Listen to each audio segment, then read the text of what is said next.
इस चीज़ को जब इरमा ने उठाया है, गुजरात में उठाया है, एक पूरा प्रयास गुजरात में रहा, और मैं समझा हूँ कि अब गुजरात में शंभूजी इरमा की तरफ से और कुछ लोग कुछ ज़्यादा अच्छी तरह से इस चीज़ को आगे ले जाने की कोशिश में है।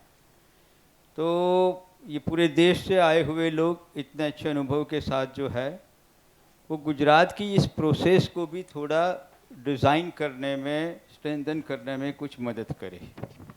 तो थोड़ा ओपन सेशन भी रहेगा, और गुजरात के जो अहम लोग, पावर पॉइंट आपको थोड़ा लाइट ही लीजिए, हम अपने आप को इतना पावर नहीं मानते हैं, मगर जो भी है आज की स्थिति में उस चीज़ को कुछ समझे।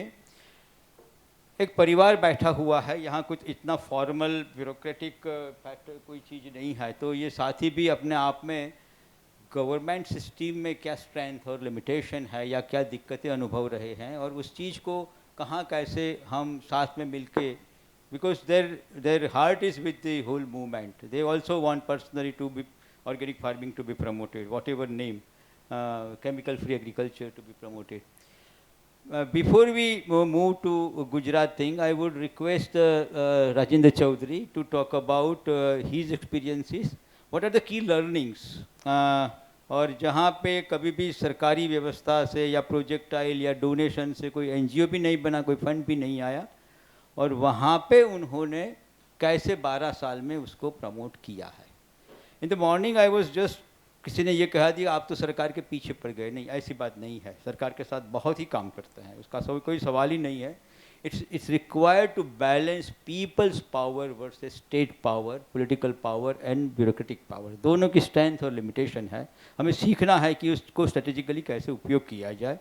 तो वो थोड़ा ध्यान में रखते हुए आप अपनी बात रखिए, जिनका टाइटल है peoples power in promotion of organic farming in Haryana, isn't it? उसी प्रकार से कुछ टाइटल है। एनीवे, समय 10 मिनट।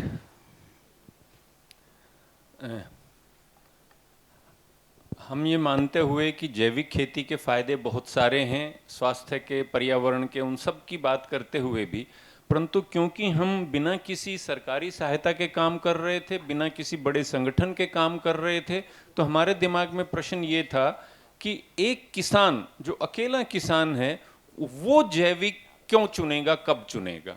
तो वो जैविक तभी चुनेगा, हम उसे कोई मार्केटिंग सपोर्ट प्रोवाइड नहीं कर रहे थे, कोई आर्थिक सहायता नहीं प्रोवाइड कर रहे थे। तो हमें शुरू से ये समझ में था कि एक अकेला किसान जो खेती पर निर्भर है, वो नहीं जो एमएनसी में काम करता है और अब आके जैविक खेती करने लगा है, जिसका घर खेती पर चलता है, वो तो जैविक खेती तभी अपनाएगा जब उसे बराबर की पैदावार मिलेगी, उसे 2 पैसे का फायदा होगा। तो इससे हमने शुरुआत की। हमारे स्थिति ही नहीं थी कि हम कोई आर्थिक स्थिति सहायता दें या मार्केटिंग सपोर्ट करें। दूसरी हमारे दिमाग में चीज ये थी कि हम जो भी चीज बिल्ड करें वो रेप्लिकेबल हो, वो आम किसान अपना सके। बहुत सारी संस्थाएं, बहुत सारे संगठन जैविक खेती करते हैं, बहुत अच्छे से करते हैं, पर वो जितना निवेश करते हैं उतना आम किसान तो नहीं कर सकता। शुरू में ही वो पूरे खेत में ड्रिप फैला दिया, ये सब कर दिया। जैसे अमृतसर में एक पिंगलवाड़ा करके संस्था है, बहुत अच्छा खेती कर रहे हैं, पर वो संस्था है, उसको ना मुनाफे की चिंता ना घाटे की चिंता। तो हमारे लिए शुरू में ये था कि हम जो कुछ भी करें रेप्लिकेबल हो, आम किसान कर सके, और उसके लिए हमें स्पष्ट था कि उसकी पैदावार में कमी नहीं होनी चाहिए। शुरू से हमने इस पे काम किया। परंतु प्रैक्टिस में क्या हुआ, बहुत सारे लोग मीटिंगों में आते, क्योंकि रासायनिक खेती से सभी दुखी हैं, इसमें कोई दो राय नहीं है, और सभी लोगों को उसके नुकसान का भी मालूम है, परंतु साथ में ये भी लगता है कि घाटा होगा। घाटा तो नहीं सहन कर सकते जब उस पर खेती परिवार निर्भर करता है। हरियाणा में कुछ जो बड़े किसान हैं, बड़े का मतलब जो 4-5 एकड़ ज़मीन है या कोई नौकरी लगा हुआ है, वो अपने खाने के लिए जैविक खेती भी करते हैं कहने को, पर वो क्या करते हैं, केवल गेहूं की खेती करते हैं, 1 एकड़ अलग से रख देते हैं, उस पर गेहूं की खेती करते हैं। उन सबका अनुभव ये कि पैदावार कम हो जाती है। तो अपने खाने के लिए, क्योंकि वो सरकार से कहीं और से तनख्वाह मिल रही है, कुछ और चल रहा है, तो उन्हें लगता है कि ये चीज़ हो सकती है, परंतु वो पूरी जमीन पे जैविक खेती नहीं करते क्योंकि उनका अपना अनुभव ये कहता है कि पैदावार घट जाती है। तो हमारा शुरू से अनुभव ये था, हमने इसी चीज पे जोर दिया कि पूरी जमीन पे जैविक में शिफ्ट मत करिए, चाहे थोड़ी जमीन पे जैविक में कीजिए, पर तरीके सब अपनाइए। हमने उनको कहा कि आप अकेला गेहूं तो नहीं खाते हैं, आप कम से कम अपने खाने लायक सब चीजें पैदा कीजिए। पर हुआ क्या, जो जुड़ भी गए, जो जैविक खेती करने भी लगे, उन्होंने भी क्या किया कि रसायन डालना तो बंद कर दिया, पर बाकी और खेती में कोई भी बदलाव नहीं किया। वही एक फसली खेती चलती, सिंचाई का वही तरीका चलता, सब चीजें वैसे की वैसे, बस केमिकल डालना बंद कर दिया। तो पैदावार कम हुई। खेत को दूर से देखते ही पता लग जाता था कि ये तो जैविक खेत है, क्योंकि इतनी कमजोर फसल होती थी कि दूर से पता लग जाता। तो फिर हमने ये इसकी तलाश की, कपिल शाह जी से, कविता से कहा, आप तो कहते हो कि पैदावार बहुत अच्छी आती है, हमारे किसानों का तो अनुभव नहीं है, बताओ हमने क्या गलती की है, आइए देखिए। कपिल शाह आए, कविता जी ने भी कोशिश की। तो हमें समझ में ये आया कि हालांकि हमारी किताब में तो सब बातें लिखी हुई थी कि जैविक खेती में ये होना चाहिए, ये होना चाहिए, ये होना चाहिए, पर प्रैक्टिकली इतना ही हो रहा था कि आग लगाना बंद कर दिया था और केमिकल डालना बंद कर दिया था, बाकी कोई बदलाव नहीं किया था। और गेहूं ही हमारे में मुख्य फसल है, उसी में सबसे ज्यादा दिक्कत आती है। एक और बात होती है कि जो भी आप ऑर्गेनिक फार्मिंग का लिटरेचर पढ़ेंगे, कपिल भाई मुझे जब बंद करना हो तो बता दीजिएगा, मैं बोल, हाँ अच्छा 4 ही मिनट है। तो अब सारा जो ऑर्गेनिक फार्मिंग का लिटरेचर पढ़ेंगे, उसमें कर्नाटक का एग्जाम्पल है, उसमें मिर्च की फसल का एग्जाम्पल है, उसमें केरल का एग्जाम्पल है, तमिलनाडु का है, पर गेहूं का तो नहीं है। और हरियाणा पंजाब में गेहूं का उदाहरण नहीं होगा तो कुछ नहीं होगा। तब हमने ये सब करना शुरू किया, हमारे किसानों ने करना शुरू किया। जो किताब में चीजें पहले से लिखी थी पर वो लिखी रह जाती हैं, रहता तो ये था कि केमिकल बंद कर दिए, बाकी कुछ नहीं बदला। फिर हमें अच्छे परिणाम भी मिलने लगे हैं, और जैसा मैंने सुबह बताया, अब बहुत अच्छे परिणाम मिल रहे हैं। जो किसान जैविक खेती के सभी उपाय कर रहा है, वो उसको अच्छी पैदावार मिल रही है, केमिकल से भी बेहतर पैदावार मिल रही है, केमिकल के बराबर की मिल रही है, केमिकल से बेहतर भी मिल रही है। समय कम है इसलिए मैं और ज़्यादा ना कहते हुए, हरियाणा के उन किसानों के अनुभव के आधार पे हमने ये एक कुदरती खेती की किताब निकाली है। हमने ये किताब 2010 में भी निकाली थी, पर उसमें सब कॉपी पेस्ट किया हुआ था, समझ के कॉपी पेस्ट किया हुआ था, पर कॉपी पेस्ट किया हुआ था क्योंकि हमारा हरियाणा का कोई अनुभव नहीं था। अब इस तीसरे संस्करण में जो भी बात लिखी हुई है वो हरियाणा के अनुभवी किसानों ने लिखी है। इसमें जो फोटो हैं, जो भी जानकारी है, वो हरियाणा के अनुभवी किसानों ने, उन्हीं के खेतों के फोटो हैं। आखिरी पेज पे एक ही वैरायटी की 2967 गेहूं की एक वैरायटी है, आसपास के खेत की, जिसमें 1 मीटर का डिस्टेंस है, एक ही दिन की बोई हुई फसल की गेहूं की 2 बालियों का फोटो है। आमतौर पे ये लगेगा कि जो कमजोर वाली है वो जैविक की है और जो बड़े वाली है वो केमिकल की होगी, पर वास्तव में ये उसका उल्टा है। इसमें जो भी उपाय दिए हुए हैं वो उपाय हरियाणा के सब किसानों ने तो लागू नहीं किए, पर इस किताब में दिया हुआ कोई भी उपाय ऐसा नहीं है कि हरियाणा के किसी ना किसी किसान ने लागू ना किए हों। उनके फ़ोन नंबर, उनकी सूची भी इसमें दी हुई है। ये किताब मात्र 20 रुपए की है। Soft copy India water portal और archive.org पे कुदरती खेती 3rd एडिशन के नाम से उपलब्ध है। हार्ड कॉपी भी मैं थोड़ी सी लाया हूं। चुनौती हमारे सामने ये है कि हमारी सीमा समझिए, हमारी व्यक्तिगत सीमा समझिए या कुछ भी समझिए, ना किसान संगठन हमारे साथ आए हैं और ना कृषि महकमा हमारे साथ आया है। इंडिविजुअल किसान आए हैं, वो कर रहे हैं, अपने लेवल पे बेच भी रहे हैं और अपने लेवल पे प्रोडक्शन कर रहे हैं। हम केवल उनको ये एक किताब या एक पर्चा है ऐसा ही वो उपलब्ध कराते हैं, और महीने के 1 दिन नए सीखने वाले किसानों के लिए 1 दिन की ट्रेनिंग ऑर्गेनाइज करते हैं। वो अलग अलग जिलों में होती है या कैसे कैसे होती है। इस तरीके से हम पूरी तरह से कन्विंस्ड हैं। ये हमारे लिए एक तरीके से प्रूफ ऑफ कंसेप्ट अटेम्प्ट थी। दक्षिण भारत के उदाहरण थे, मध्य भारत के उदाहरण थे, गुजरात के उदाहरण थे, पर हरियाणा के किसान का अनुभव तो ये कहता था कि पैदावार तो आधी रह जाती है। तो हमने खुद को कन्विंस करने के लिए कि ये संभव है और खेती हमारे जीवन का आधार है, हमारे भोजन का आधार है, अर्थव्यवस्था का आधार है। अगर खेती का तौर तरीका बदलेगा, हमारा भोजन बदलेगा। और एक छोटा सा प्रयोग करके देख लीजिए, बहुत एडवांस प्रयोग की जरूरत नहीं है, मतलब हो जाए तो अच्छा है, पर एक छोटा प्रयोग आप सब कर सकते हैं।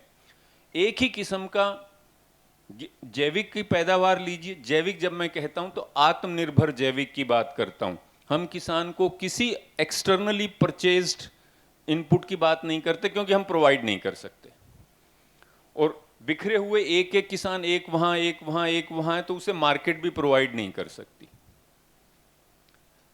तो एक जैविक या आत्मनिर्भर जैविक का एक गिलास, एक कोई बर्तन भरिए गेहूं का, उसका वजन कीजिए, किसी भी फसल का भरिए, और उसी किस्म की केमिकल की प्रोड्यूस का वही बर्तन भरिए और वेट कीजिए।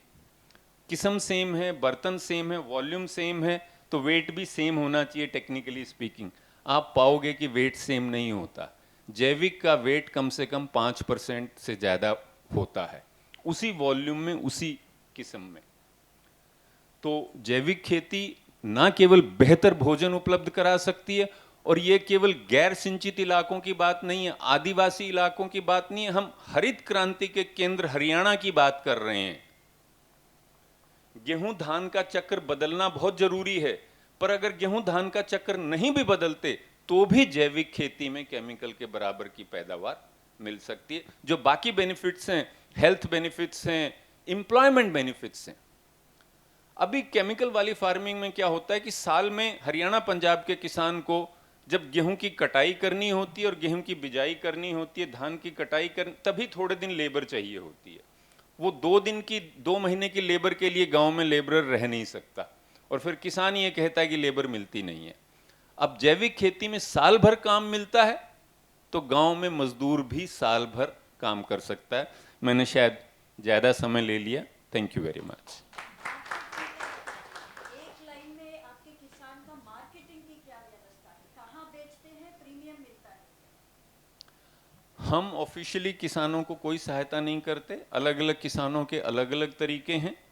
कुछ किसान का सर्टिफिकेशन हो गया है, तो वो तो गुजरात, दिल्ली, गुड़गांव, नोएडा की मार्केट को एक्सेस करते हैं। पर ज़्यादातर किसान सर्टिफाइड नहीं हैं, तो वो अपनी लोकल मार्केट को एक्सेस करते हैं। हफ्ते में 1 दिन, हफ्ते में 2 दिन, 2 घंटे के लिए जाते हैं और उनकी वो पैदावार बिक जाती है। गेहूं जिसकी सबसे बड़ी दिक्कत होती है, वो एडवांस बुकिंग में ही मिलती है। अगर आप 10 दिन लेट हो गए तो आपको गेहूं नहीं मिलेगी। और हमारे जैविक के किसान अपने दम पे 5,000 रुपये क्विंटल, 6,000 रुपये क्विंटल गेहूं बेच रहे हैं, जबकि ऑफिशियल रेट 1,925 रुपये का है, बिना हमारी किसी ऑर्गेनाइज्ड एफर्ट के। और आम किसान ये कहता है, जैविक की हमारी जब बैठक होती है तो वो ये कहते हैं कि जो कंज्यूमर एंड प्राइस है केमिकल की, वही ऑर्गेनिक किसान को मिल जाए, it is more than enough. अगर डायरेक्ट कंज्यूमर प्रोड्यूसर का हो जाए, जो केमिकल में कंज्यूमर पे कर रहा है, वही ऑर्गेनिक किसान को मिल जाए, तो ऑर्गेनिक फार्मर्स से they are good enough, that's good enough. Thank you. तो हम साथ में 12 साल से काम कर रहे हैं, और एक ज़माना था कि वो यहाँ पे अलग अलग जतन गुजरात के कार्यक्रमों में आते थे। अब हम यहाँ से उनके कार्यक्रमों में सीखने के लिए जाते हैं, और ये बिना कोई संस्था, खुद एग्रीकल्चर एक्सपर्ट नहीं है, न तो पूरी टीम में कोई कोट अनकोट बीएससी एमएससी है, न तो कोई एनजीओ है, न तो कोई एफपीओ है, न तो कोई मार्केट सपोर्ट है, न तो कोई मार्केटिंग सपोर्ट है। तो जो एक डॉगमा है ना, जैसे बिना केमिकल खेती नहीं हो सकती, ऐसे कई बार हमारे दिमाग में रहता है, बिना एक्सटर्नल फंड ऑर्गेनिक फार्मिंग का कन्वर्जन नहीं हो सकता। अगर वो चीज़ हमारे, अगर किसान वो भय निकाल सकता है तो हम भी ये भय निकाल के चल सकते हैं कि ग्रीन रिवॉल्यूशन के हार्डकोर बेल्ट में गेहूं जैसी फसल में बिना एक्सटर्नल सपोर्ट ये संभव है। हर एक जगह की अपनी स्ट्रेंथ और लिमिटेशन है, और वो वही मैं अलग तरीके से कह रहा था कि ऐसा न माने कि बिना सरकारी व्यवस्था नहीं हो सकता है। छोटा होगा, धीमा होगा, मगर मजबूत भी होगा। यानी अलग अलग मॉडल हो सकता है, उसी चीज़ को कॉपी पेस्ट न करें। मैं 2-3 और सवाल, क्योंकि ये अपने आप में एक अलग सी स्टोरी है, तो 2-3 और सवाल राजेंद्र जी के लिए ले सकता हूँ। उनकी ये जो किताब है उसकी 12,000 नकल मेरे हिसाब से पालेकर की किताबों का मुझे अंदाज नहीं है, हो सकता है, मगर कहीं हमारे जैसे ग्रुप से जहाँ इतना कोई सरकारी व्यवस्था का सपोर्ट नहीं या तो एक भक्ति का वातावरण नहीं, कोई एक किताब की इतनी प्रतियां मैंने नहीं सुना है कि लोगों ने खरीदी है। ये जो किताब है उसकी वो ताकत है। हाँ please.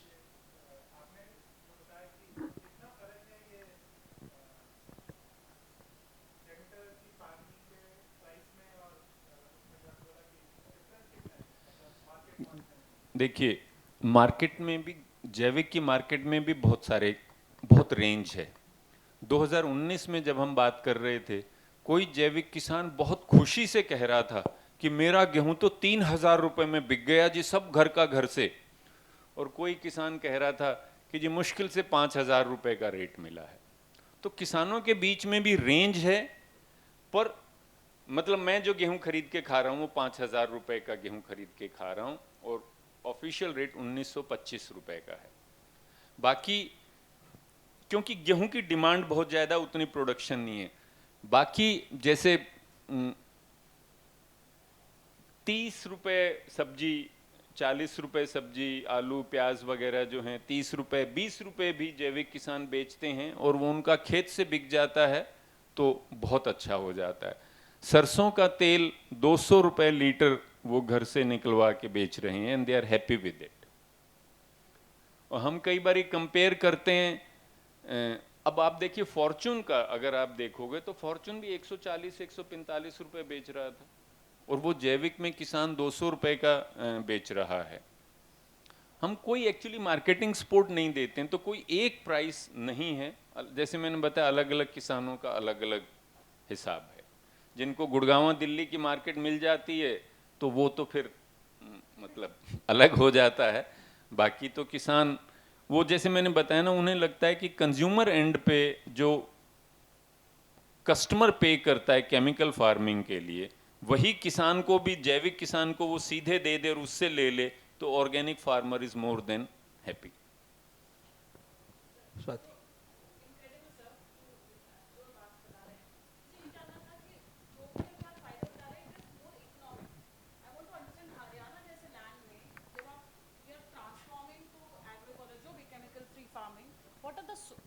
What are the social transformation, हम रूरल ट्रांसफॉर्मेशन की बात कर रहे हैं, सो इकोनॉमिक के अलावा क्या क्या चेंज आए हैं अभी फिलहाल?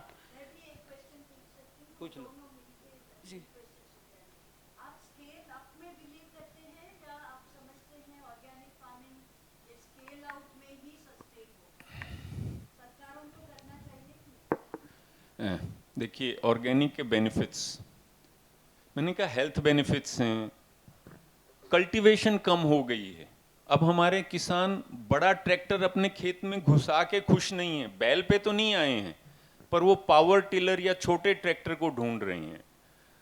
वो कहते हैं कि जमीन पानी ज्यादा पीने लग गई है, 50-50 दिन पानी देने के बिना भी फसल चल जाती है। हेल्थ बेनिफिट्स की बात तो है ही है।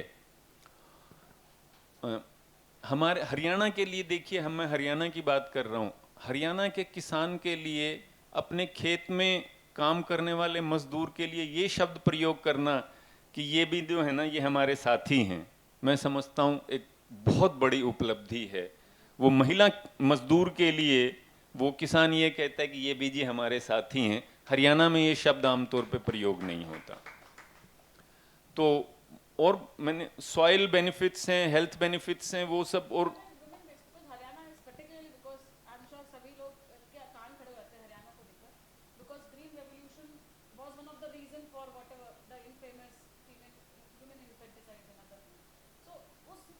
स्टेटस में कुछ बदलाव आप देख रहे हैं?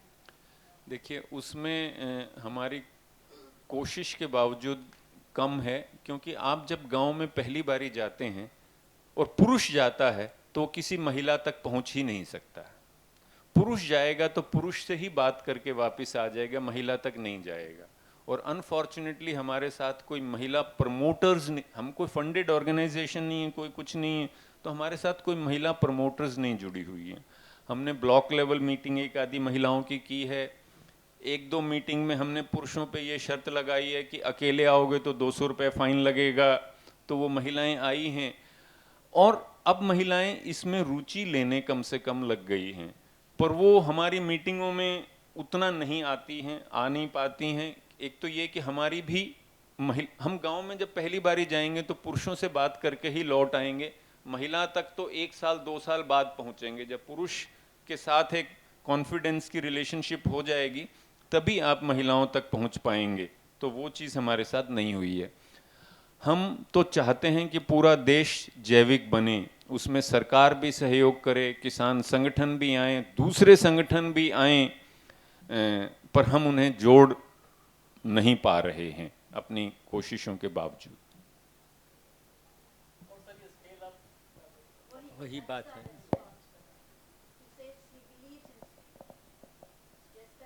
They couldn't do, but they believe in it. It's their own limitations. It's अलग। Thank you. बाद में भी हम पार्टिसिपेट करेंगे। आपका नंबर अभी विजय कुमार जी लिए हैं, हरियाणा सरकार बात कर रही है उनसे और वो आपका मदद लेना चाहते हैं। ठीक है। मुझे लगता है कि हम थोड़ा समय अब गुजरात के ऊपर फोकस कर ले, और गुजरात की अपनी स्ट्रेंथ और लिमिटेशन रही है। भास्कर सावे से लेकर आज तक की जो एक यात्रा 40 साल में हुई है, 50 साल में हुई है, मगर कोई बड़े लेवल के ऊपर कोई एडॉप्शन नहीं हुआ है। अभी अभी पिछले 3-4 साल से पालेकर जी के आने से एक बदलाव ज़रूर आया है। संख्या बहुत बढ़ गई है, वो सरकारी आंकड़ा है। कुछ एनजीओ का भी रोल रहा है, Srishti, Aga Khan support, rural support programme, Sajjata Sangh, सात्विक कच्छ, सजीव खेती मंच, अलग अलग तरीके से लोगों ने 25-30 सालों में अपनी अपनी कोशिश की है। मगर पता नहीं इतना अच्छी तरह से, मैंने भी 2-3 साल से इतना फॉलो नहीं किया कि आज की स्थिति क्या है। मगर हम कहेंगे कि जेन्युइन विदाउट सपोर्ट 500-600 किसान होंगे जिसका लिस्ट किया जा सकता है, जिन्होंने पार्शियली और most of them fully organic convert कर दिया है। मगर पिछले 2-3 साल में जो हुआ है उसके तो बहुत ही बड़े आंकड़े हैं जिसको मैंने फॉलो नहीं किया। हमारे साथ गुजरात ऑर्गेनिक एग्रीकल्चर यूनिवर्सिटी, तो एक ऑर्गेनिक एग्रीकल्चर यूनिवर्सिटी का दुनिया भर में मैंने जितना भी छानबीन की तो कहीं पे भी ऑर्गेनिक एग्रीकल्चर यूनिवर्सिटी शब्द नहीं है। करीब करीब 50 कॉलेजेस ऑफ़र कर रही है, कुछ एक्सक्लूसिव कॉलेजेस भी है यूएस में, सस्टेनेबल एग्रीकल्चर, यूरोप में भी कुछ काम हुआ है, मगर एक यूनिवर्सिटी के रूप में कैसे आ गया, कहाँ से आ गया, उसकी बात अभी नहीं करेंगे। उसके डायरेक्टर ऑफ रिसर्च यहाँ पे बैठे हुए हैं, अच्छे दोस्त हैं। और कुरैशी साहब हैं जो Gujarat organic product certification agency गोपका, जो सर्टिफिकेशन का काम अपीडा के जो थर्ड पार्टी सिस्टम है उसी से एक रिकग्नाइज इंस्टीट्यूट के रूप में करते हैं। दोनों सरकारी अपनी अपनी व्यवस्था में है, विज्ञान यूनिवर्सिटी, एक ऑफिसर, शिल्पा जी और रमेश भाई भी है, एनजीओ का भी एक रोल है।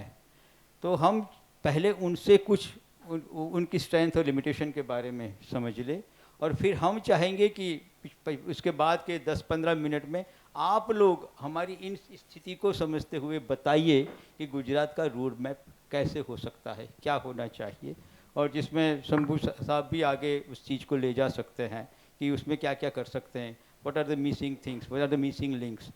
हमने पावर पॉइंट कहा था, we are really powerless point. ठीक है, आपके धन्यवाद।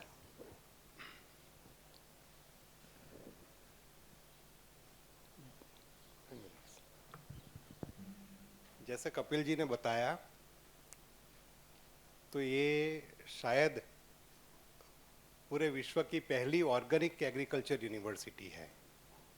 हम लोगों ने कृषि यूनिवर्सिटी का नाम तो बहुत सुना है, लेकिन ऑर्गेनिक यूनिवर्सिटी,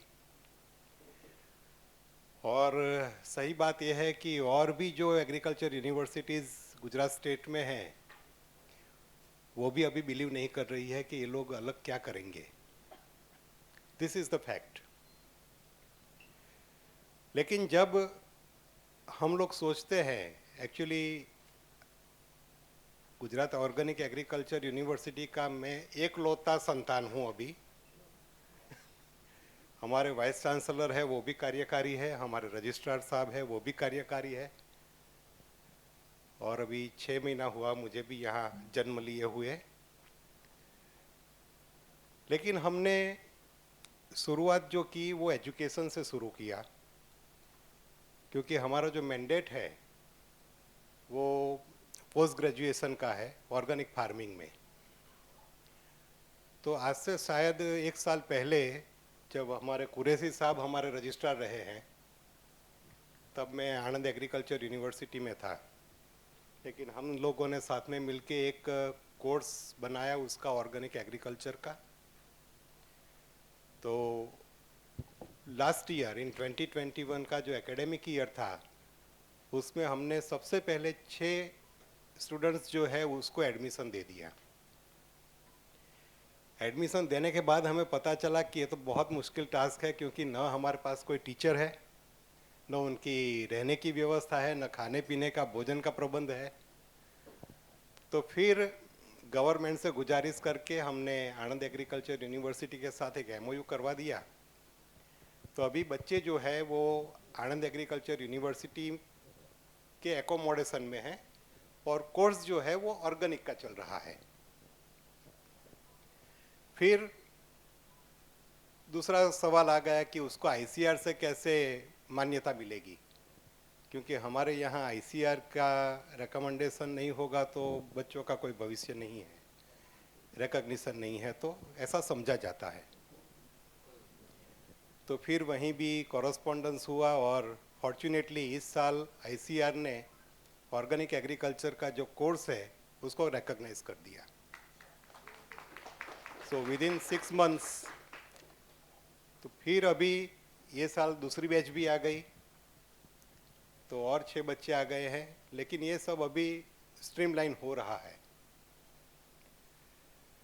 जहाँ तक कैंपस का सवाल है, तो कैंपस हालोल में रहेगा। It is not a tribal area, लेकिन हालोल है तो उसके जो अगल बगल में है वो सब ट्राइबल एरियाज हम माने जाते हैं। गवर्नमेंट रिकॉर्ड पे वो ट्राइबल एरिया नहीं है। तो पूरा कैंपस अभी डेवलप होने में शायद 2 साल लगेंगे हमें। तब तक हम यहीं आनंद में ही हैं। हमारा जो ऑफिस है यहाँ जो बोरसद चौकड़ी बोलते हैं एटिक में, वहीं पर मैं बैठता हूँ। दूसरा जो फार्मर्स के लिए है, तो हमने एक सबसे पहले तो एक नेशनल वेबिनार किया था, विजय कुमार जी भी थे और बाकी कपिल साहब और सबके साथ, ताकि एक रोड मैप हमें मिल सके। तो अभी हम 15 दिन का खेडूत तालीम केंद्र तालीम शुरू करने जा रहे हैं, और आप सबका भी सहयोग चाहिए। जो भी NGOs है जो फार्मर्स के साथ काम कर रहे हैं, तो हमें वो भी फार्मर्स चाहिए। और उसमें से जो सुबह में बताया विजय जी ने कि मास्टर ट्रेनर्स हम तैयार करेंगे, और अगले आने वाले 3-4 साल में जितना भी हो सके इतना हम ट्रेनिंग करके सब फार्मर्स को ट्रेनिंग, और उसके बाद फीडबैक। कभी कभी क्या होता है कि ट्रेनिंग लेने के बाद ये लोग भी भूल जाते हैं कि हमने ऑर्गेनिक किया है नहीं किया है, लेकिन उसमें से शायद 10% भी अगर अच्छे फार्मर्स मिल गए तो हम वो मुहिम आगे बढ़ाएंगे। इसके अलावा 3 महीने का एक सर्टिफिकेट कोर्स शुरू करने जा रहे हैं, ये भी अभी जनवरी से शुरू होगा। और एक PG डिप्लोमा वो अभी पाइपलाइन में है, तो उसके लिए शायद हमें 5-6 महीने और निकल जाएंगे। लेकिन एक PG डिप्लोमा कोर्स भी शुरू होगा, वो 1 साल का होगा। उसके अलावा अगर रिसर्च की बात करें तो रिसर्च का पूरा जो फील्ड है वो अनकल्टिवेटेड है, कुछ काम नहीं हुआ है। जो भी काम हुआ है वो आइसोलेटेड काम हुआ है। तो जो फार्मर्स की टेक्नोलॉजी है, जैसे कपिल भाई ने पहले भी बताया कि बहुत डाइवर्स सिचुएशंस है, फार्मर्स टू फार्मर वेरी करती है, तो उसको हमें स्टैंडर्डाइज करना है, इनपुट्स को भी स्टैंडर्डाइज करना है, उसकी जो प्रोसीजर्स है उसको भी स्टैंडर्डाइज करना है, और ये जो सब बातें हैं वो हमें फिर फार्मर्स के आगे रखनी है। दूसरा जो नया इनोवेशंस है, क्योंकि मेरे हिसाब से दो जो बातें हैं अहम है, that is the nutrient management, organic nutrient management, और दूसरा जो है वो ऑर्गेनिक प्लांट प्रोटेक्शन। ये दोनों जो बातें हैं उस पर बहुत सारा रिसर्च अभी होना बाकी है। जो भी हुआ है छुटपुट हुआ है, नेशनल लेवल पे भी, इंटरनेशनल लेवल पे भी, लेकिन हमें ये सब अभी स्ट्रीमलाइन करना है। So thank you very much for giving this opportunity. Thank you again.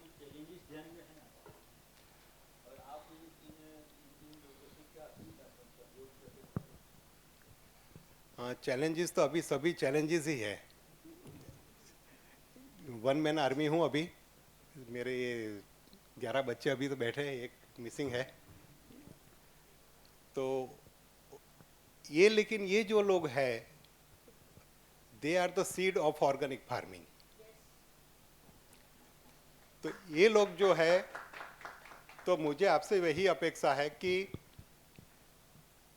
आप लोग भी हमारे साथ जुड़िए और हम भी आपके साथ जुड़े, और बच्चों को जैसे कोई ट्रेनिंग की ज़रूरत है, किसी एनजीओ में 15 दिन के लिए ट्रेनिंग करनी है, तो वो सब मैं आपसे अपेक्षा रखता हूँ कि हमारे बच्चों को भी इतना एक्सपोजर मिल जाए, और उनका जो अब एमएससी ख़त्म होने वाला है, अभी वो 3rd सेमेस्टर में है, जो फर्स्ट बैच है वो तो 4th में ख़त्म हो जाएगा, तो उसके बाद भी अगर उनको कुछ काम मिल जाए तो बहुत खुशी होगी। Thank you. डॉक्टर शंभू।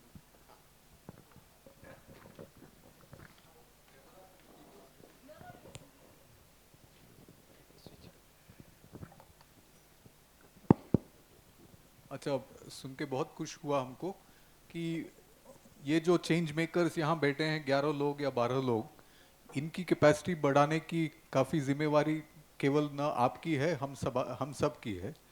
तो हमारे तरफ से अभी जो स्मॉल फार्म इनकम्स का प्रोजेक्ट है, उसमें एक स्टूडेंट इंटर्नशिप का सुविधा है, और वैसे वो सुविधा पहली साल बहुत लोगों से ट्राई किया, तो ये अशोका वाले आ गए, इरमा वाले आ गए, तो बहुत पीछे पड़ने लगे सब लोगों के साथ।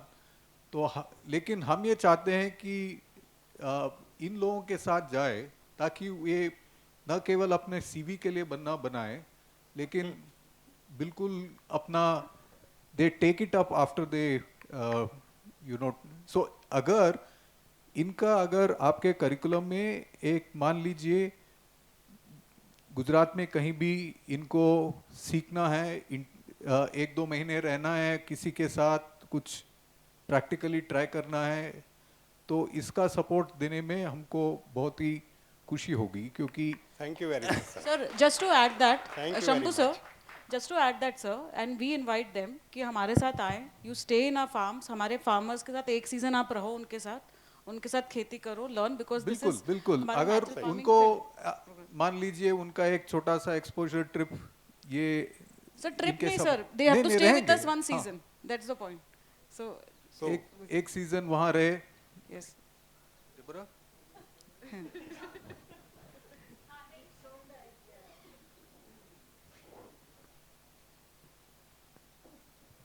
हाँ, मतलब the idea of the internship is that कि ये जाके किसी ऑर्गेनाइजेशन के साथ क्लोजली एसोसिएटेड रहें, कोई स्पेसिफिक प्रोजेक्ट है, इनके खुद के क्वेश्चंस हैं that they can address and work with. तो अभी पहले साल में इंटर्नशिप में अशोका के कुछ बच्चे थे, उन्होंने एनसीएनएफ के साथ टाइम स्पेंड किया।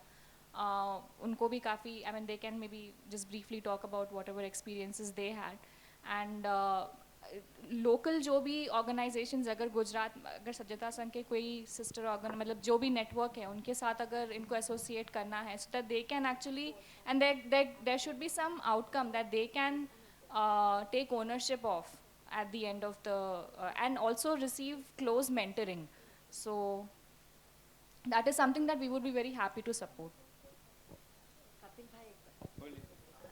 इस यूनिवर्स ये शायद टाइम नहीं होगा सब डिस्कस करने के लिए, मगर इस यूनिवर्सिटी में I hope that you are focusing a lot on cutting edge microbiology as a science, because जो ट्रेडिशनली एग्रीकल्चर यूनिवर्सिटीज़ में what they have understood as what is at work, latest evidence certainly shows that it's something else, and I hope you have deep interdisciplinary processes happening. Yes. It is always a interdisciplinary process, and microbiology is a prime. It is a prime. So, thank you very much, sir. और जो स्वाति जी ने बताया, हाँ, तो पूरा semester या पूरी season तो it is I think academically not possible, क्योंकि वो सब उसका, हाँ हाँ हाँ कर सकते हैं, हाँ जी ओके सर, थैंक यू।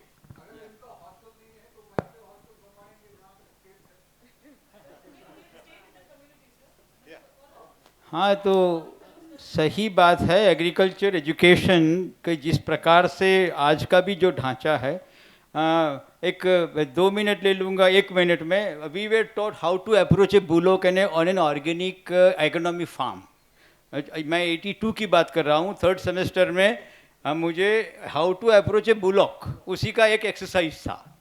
हाँ, तो कैसे बैल के पास कैसे जाना, आज तो ट्रैक्टर का ड्राइविंग की बात होती है, पता नहीं। तो वो तो हमें आधा किलोमीटर चल के फार्म में जाना था, और वहीं पे क्लासरूम रहता था। वहीं पे एक बोर्ड के ऊपर बुलॉक तो नहीं ड्रॉ कर सकते थे, इसीलिए एक लाइन ड्रॉ की जाती थी कि यहाँ पे ऐसे बुलॉक बांधा हुआ रहता है और वो परपेंडिकुलर ऐसे खड़ा रहेगा, और उसका लेफ्ट साइड वीक रहने से 45 डिग्री के ऊपर एक तीसरी लाइन आएगी। This is how we are taught agriculture in the university in 82, and I am a product of it. Okay, so the way agriculture is being taught is a different thing, and we can talk about management also, sir. Sorry, engineering, medical science, everywhere education is a problem. So let us see. Too much, बहुत अच्छा scope है इसके बारे में। अब मुझे ये कहना चाहिए, जब शिक्षा की बात हो रही है तो गुजरात में कम से कम 3 किसानों ने अपनी तरफ से विदाउट एनी NGO सपोर्ट और गवर्नमेंट फंड, सर्वदमन पटेल, भास्कर सावे और मनोज सोलंकी, 3 जगह पे आज 50-60 लोगों की रहने की सुविधा के साथ वाले ट्रेनिंग सेंटर्स चल रहे हैं। रेगुलरली नहीं चल रहे, मगर कोर्सेज चला रहे हैं। इंटरनेशनल लेवल तक के कोर्सेज है, पेड कोर्सेज भी है, फ्री कोर्सेज भी है। इसके सिवा university, Anand agriculture university might be offering under ICR mandate now the main stream agriculture university, जो आनंद, जूनागढ़, दांतीवाड़ा, नवसारी, वो भी अभी आने वाले साल से मेन स्ट्रीम में भी ऑर्गेनिक फार्मिंग के कोर्सेज ला सकते हैं। उसके सिवा लोक भारती ने वो वोकेशनल कोर्स शुरू कर दिया है। उसके सिवा गुजरात विद्यापीठ भी सोच रही है, इरमा भी सोच रहा है। तो गुजरात में एजुकेशन की नई पीढ़ी को तैयार करने की इतनी व्यवस्था, NGO भी उसमें साथ में जुड़ सकते हैं। We can design courses for NGO staff, students, अलग अलग लेवल के स्टूडेंट्स, इवन रिसर्चर्स, वो सब संभव है। मैं चाहूँगा कि थोड़ी बात लोक भारती की टीम से आए हुए आप भी थोड़ा 2 मिनट में कह दीजिए।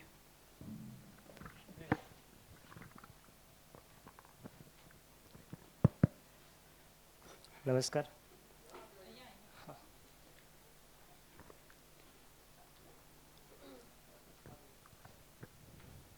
मुझे ये कहते हुए बड़ी खुशी होती है।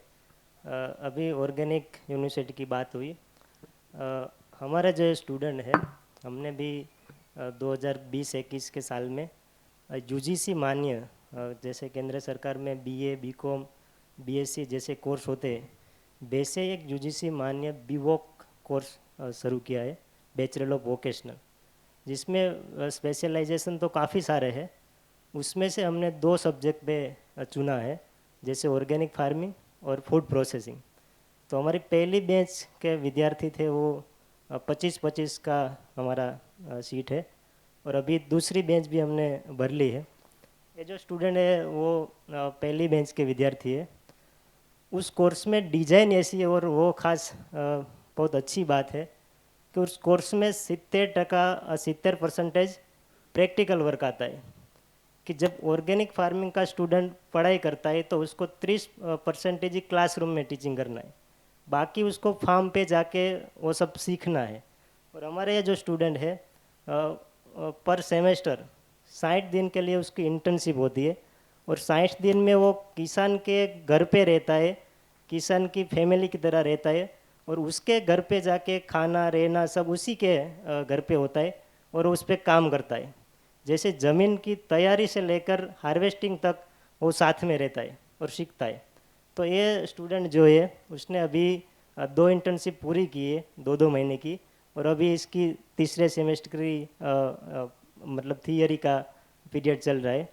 तो इसका अनुभव पे से मुझे लगता है खास पे कि स्टूडेंट के तौर पे उसको जब ये सब पढ़ाया जाता है, उसको समझाया जाता है, अभी हम सभी मतलब चिंता करते हैं कि अगली पीढ़ी किसानी नहीं करेगी, तो मुझे लगता है कि स्टूडेंट के तौर पे उसे जो पढ़ाया जाता है साइंटिफिक कि किसानी में कितना उसका फ्यूचर है, आगे जाके क्या कर सकते हैं, क्या स्कोप है, तो हमारे जो ये बच्चे अभी से कह रहे हैं कि हम आगे जाके किसानी करेंगे और गांव में दूसरों लोगों को भी समझाएंगे कि किसानी में क्या फ़ायदा है, खासकर ऑर्गेनिक फार्मिंग में। तो मुझे लगता है कि जो शिक्षण की बात हो रही है, तो इस शिक्षण से काफ़ी संभव हो सकता है। Thank you so much. बहुत अच्छा। शिक्षा का मतलब ये नहीं कि हम कहीं पे अप्लाई करें और हमें नौकरी मिल जाए। शिक्षा का मतलब ये भी है कि हम सेल्फ एम्प्लॉय हो जाए, एंटरप्रेन्योर बन जाए। अच्छी बात है। डिपार्टमेंट की तरफ से कुरैशी साहब प्लीज़।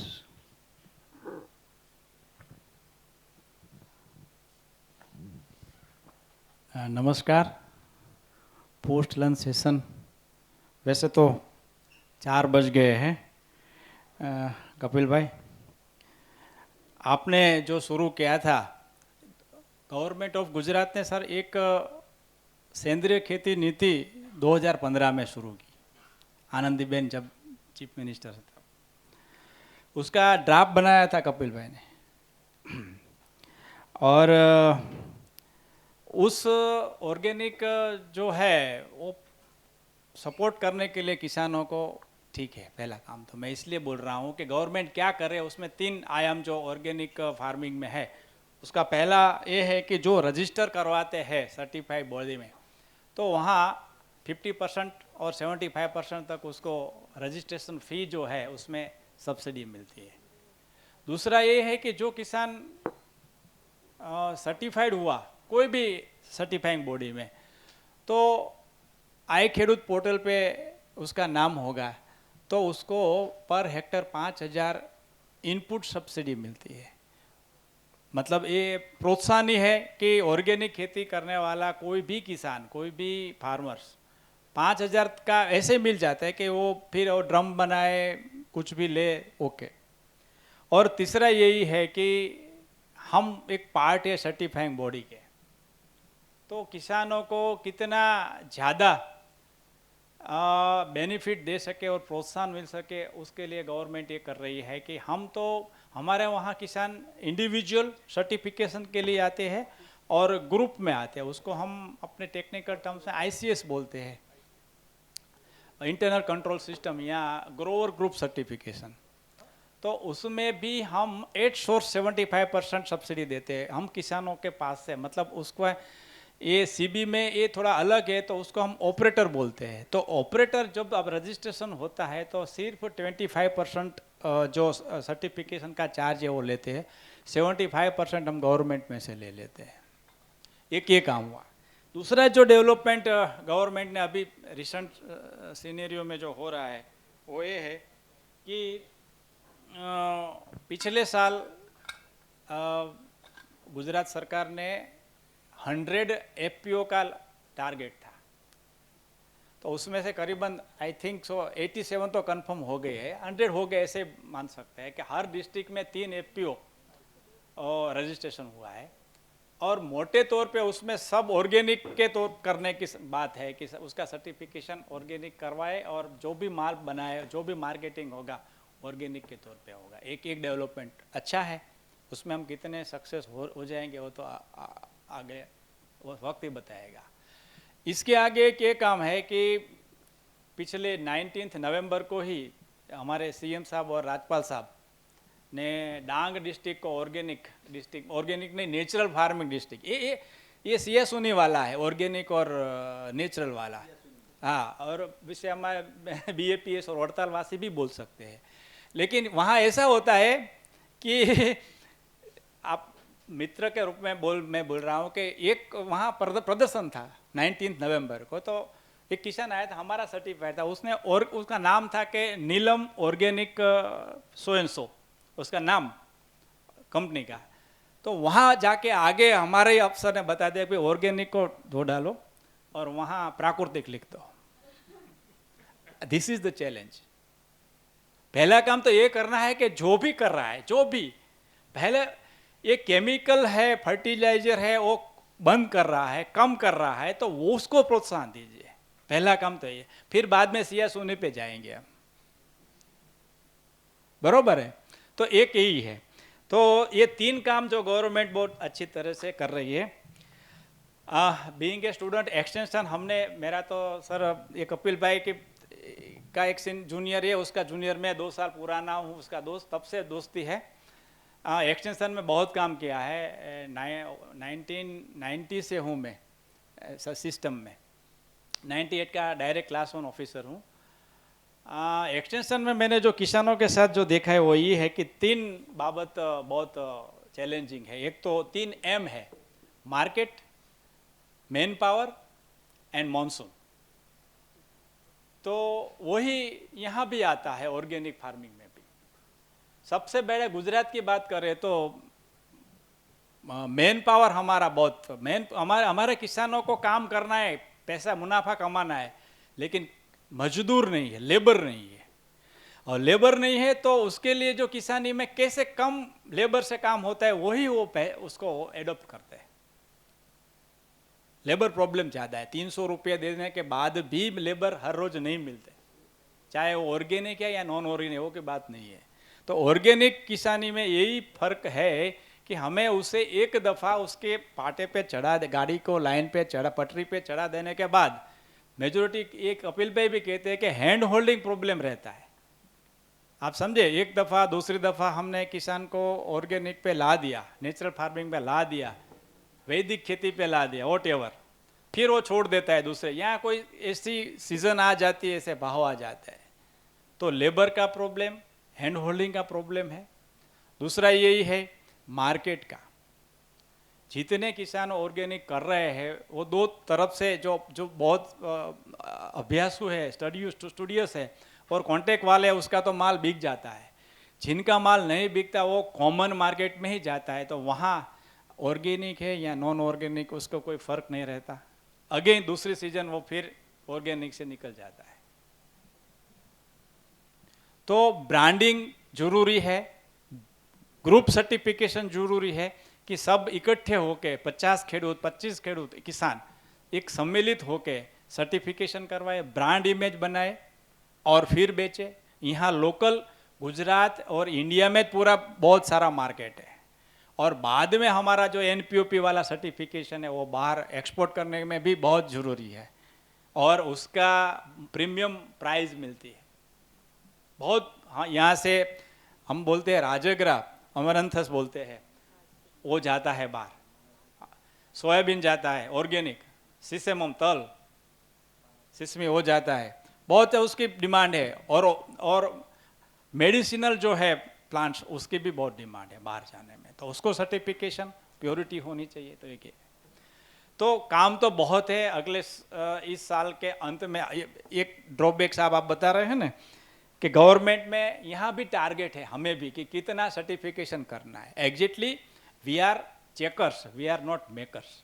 आपको इरमा या यूनिवर्सिटी में ऐसे नहीं कि इतने स्टूडेंट को पास कर दो भैया, हमारा काम परीक्षा लेना है, एग्जाम लेना है। पास कौन हो रहा है वो तो बात की बात है, जो जितने अप्लाई होते हैं उसमें पास भी हो गए, फेल भी हो गए, इतना तो नहीं हो सकता है। लेकिन फिर भी टारगेट होता है कि आपको 7000 किसानों को सर्टिफिकेशन देना है। तो इन हाउस है, इसलिए मैं बोल रहा हूँ कि टारगेट ओरिएंटेड ये सर्टिफिकेशन नहीं होना चाहिए, काम होना चाहिए। काम में से हम उसको NC नॉन कॉम्प्लायंसेस जो भी है वो भी करेंगे हमारी टेक्निकल लैंग्वेज में, वो भी हो सकता है। तो एक यही है। दूसरा जो जो रोल है, ये आत्मा, एक मिनट, अभी यहाँ थोड़ा मैं पूरा सुन रहा था तो बताया ना कि हर एक डिस्ट्रिक्ट में ऑर्गेनिक या नेचुरल या सुभाष पालेकर जो फार्मिंग है SPNF, उसको बढ़ावा देने के लिए हमारे यहाँ आत्मा प्रोजेक्ट चल रहा है, एग्रीकल्चरल टेक्नोलॉजी मैनेजमेंट एजेंसी आत्मा। उसके तरीके से उसके जो FIG बनता है, वो FIG ग्रुप में से संयोजक उसको कोऑर्डिनेटर बताए, वो ट्रेन होते हैं। वो जो सुभाष पालेकर साहब की जो नेचुरल फार्मिंग है उसका पूरा फॉलोअर्स होते हैं। तो कैसे जीवामृत बनाया जाता है, कैसे अग्नियास्त्र बनाया जाता है, घन जीवाम, वो सीखते हैं, फिर वो मास्टर ट्रेनर बनते हैं और पूरे सब किसानों को वो सिखाते हैं। तो एक चैनल यही है, हर एक डिस्ट्रिक्ट में ये संयोजक कोऑर्डिनेटर है, वो काम करते हैं एक्सटेंशन का, और बढ़ावा मिल रहा है, नंबर्स ऑफ फार्मर्स बढ़ रहे हैं। तो एक ये उसका काम है। और ऑर्गेनिक फार्मिंग में सबसे ज़्यादा जो है वो पशुपालन है, मतलब एनिमल हस्बेंड्री। गाय होनी चाहिए, गाय भैंस जो भी है, तो कुछ ये उसके बारे में देखना ही चाहिए। और गवर्नमेंट उसको अभी यहाँ गुजरात में सब्सिडी दे रही है। एक गाय आप रखो तो पर मंथ 900 रुपये, 900 रुपीज़ देती है। लेकिन उसका एक ही है सिया सुनी वाला, फिर भी कि गाय जो है वो अपने गिर गाय होनी चाहिए। उसमें अभी तक आपने यूनिवर्सिटी में हुआ है कि गोबर किसका अच्छा रहता है, ये गिर गाय का होता है या काकरेज का होता है, ये तो हुआ नहीं, लेकिन बढ़ावा यही है। तो ये एक ख्याल रखने की बात है। तो मोटे तौर पे और तो कहने की ज़रूरत ही है, स्टाफ शॉर्टेज ने सब तो रोने की बात है, उससे कोई फ़ायदा नहीं है यहाँ। तो फिर भी ये हमारा एक लास्ट, कपिल भाई साहब आपने बुलाया है, तो एक ये हो सकता है, मैंने लंच के टाइम भी बताया था कि ये फोरम जो है इरमा के जरिए आज बना है, स्टेट लेवल पे भी एक स्टेट लेवल बॉडी 7-8% की जो हो जाए, तो ऑर्गेनिक या प्राकृतिक जो खेती है उसमें क्या हो सकता है पर मंथ में, या वो रिव्यू करें, 6 महीने इकट्ठे हुए और फिर सेंट्रल लेवल पे ऐसी कोई कमेटी हो तो उसके सुझाव, उसका रिपोर्ट गवर्नमेंट को दीजिए। तो आज नहीं तो कोई कॉल विजय कुमार साहब जैसा कोई आ जाए तो कुछ हो सकता है। बस यही मेरी तमन्ना है। Thank you. तो ये भी गुजरात की एक वास्तविकता है, जहाँ ऑर्गेनिक एग्रीकल्चर यूनिवर्सिटी है, ऑर्गेनिक सेल है, ऑर्गेनिक फार्मिंग पॉलिसी है, और ये ऑर्गेनिक का इतना इतिहास है, और फिर भी ऑर्गेनिक शब्द को इस्तेमाल करके आप कोई सरकारी कार्यक्रम में जा रहे हैं तो वहाँ से ऑर्गेनिक निकाल दो और नेचुरल ला दो, हमें कोई एतराज़ नहीं है। मगर जो वास्तविकता है, और चारों एग्रीकल्चर यूनिवर्सिटी की वेबसाइट के ऊपर एक किताब रखी गई है जिसमें ऑर्गेनिक को डिस्क्रेडिट किया गया है। हाँ, it is there lying on the website, highlighted on the website of all mainstream organic mainstream agriculture university. Whatever this is the political system में कितनी दिक्कतें होती है उसका एक अनुभव आपके पास। प्लीज़ रमेश भाई। કપિલભાઈ પ્રેમેશ છે નામ, એટલે હું થોડુંક કરેક્ટ કરીશ. डेबोरा थी स्टार्ट करी, मैं स्टार्ट करूंगा डेबोरा से. डेबोरा ने जो अभी बताया और मेवाड़ा साहब ने जो रिक्वेस्ट रखी है, Sajjata Sangh as a network of NGOs into sustainable agriculture and natural resource management is working since last 20 years into capacity building of partner organizations. एक चीज़ जो यहाँ पे हम चूक गए मीनाज जी बताना, जो अविशा ने जो ऑर्गेनाइजेशन मैपिंग जो शायद अपने ने वेबिनार में किया था, वो शायद एक जिक्र करना रह गया था कि तकरीबन 45 NGOs का एक और NCNF के द्वारा एक मैपिंग हुआ था कि गुजरात में नेचुरल फार्मिंग को लेके संस्थाएं क्या एक्टिविटी कर रही है, और इसका एक प्रेजेंटेशन शायद वेबिनार के में दिया था. लेकिन मैं उस चीज़ में मानता हूँ कि वेबिनार में इतना अटेंटिव नहीं हो पाता जितना फिज़िकल मीटिंग में होता है. और इसमें खास करके 3 नेटवर्क सज्जता संघ, WGWLO और सात्विक, ये 3 नेटवर्क्स का रोल बहुत इम्पोर्टेंट है. क्योंकि ऐसा नहीं है कि कोई एक संस्था इसमें इन्वॉल्व है, ये 3 नेटवर्क के जितने भी मेंबर्स थे, क्योंकि मैक्सिमम कॉमन मेंबर्स थे काफ़ी सारे, लेकिन कुछ ऐसे थे जो स्पेसिफिक एक नेटवर्क के साथ ही जुड़े हैं। तो ये ऑर्गेनाइजेशन मैपिंग जो हुआ था 45 संस्थाओं का, उसका बहुत अच्छा रिपोर्ट अवेलेबल है, और इसको कहीं तो भी हमें आगे ले जाना पड़ेगा, इसको एक बेंचमार्क मान के एक चलना पड़ेगा कि यहाँ से हमने कितना आगे बढ़े हैं। और डेफिनेटली मेवाड़ा साहब, आपकी टीम का इन्वॉल्वमेंट इस चीज़ में ज़्यादा रहेगा कि जो ऑर्गेनिक फार्मिंग को हम देखते हैं, समझते हैं आज की तारीख में, तो वो कहाँ तक बढ़े हैं हम आने वाले 1 साल में। और वहाँ पे हम जैसे इरमा इसको एक सपोर्ट कर सकता है, सजिता संघ सपोर्ट कर सकता है, WGWLO कर सकता है, सारे नेटवर्क्स इसमें हेल्प कर सकती हैं स्टूडेंट्स को एक अंडरस्टैंडिंग डेवलप करने के लिए।